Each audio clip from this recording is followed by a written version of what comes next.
We live into hope here and now and know that there is a future hope, a living hope with which we can lean on, which we can find power and fuel to be the kind of people that God needs us to be right here and right now. And when we live into that living hope, we find so much joy.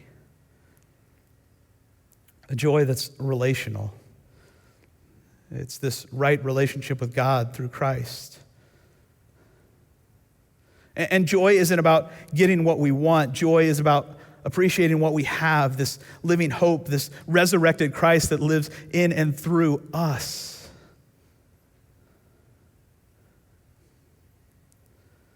Henry Nouwen says it this way, that joy does not simply happen to us,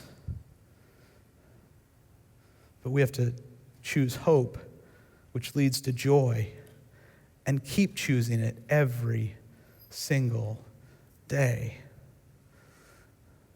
The great theologian Bono, of the band U2, said that joy is an act of defiance.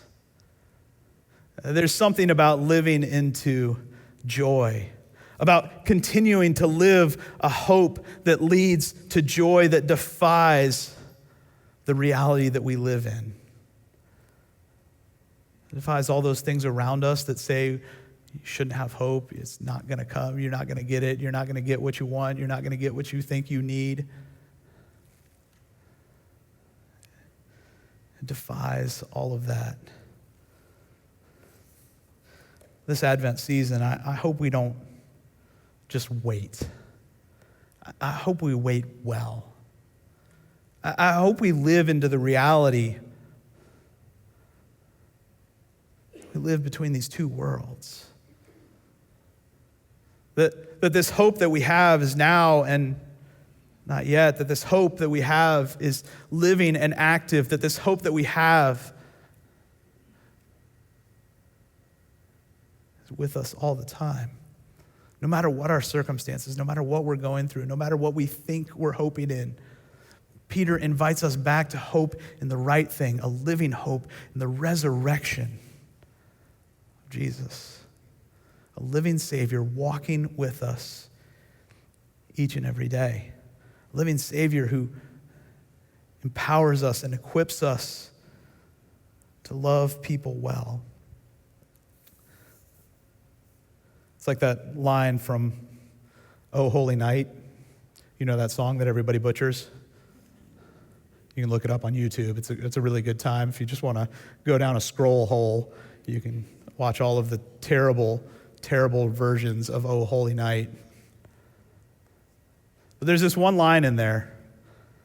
It's a French carol that if you read the backstory of this song, it's amazing.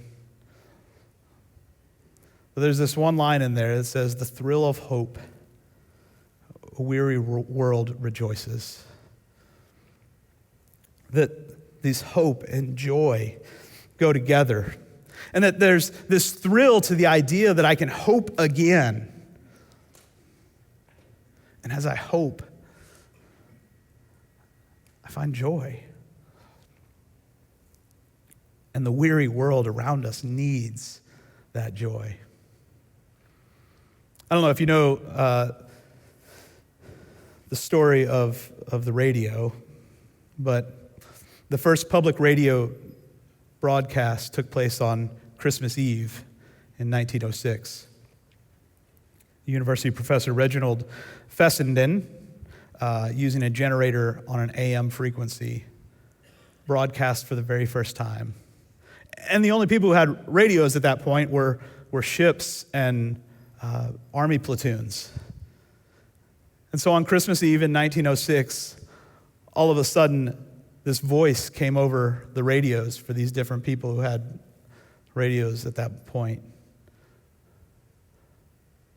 And he began to read the Christmas story.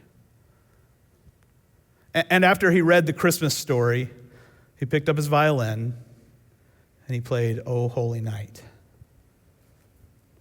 That the first broadcast of radio waves, the first thing sent out was a story of hope, a thrill of hope, a weary world that needed joy. Our world needs these two things as well. Unspeakable joy is found in an unwavering hope in a living Savior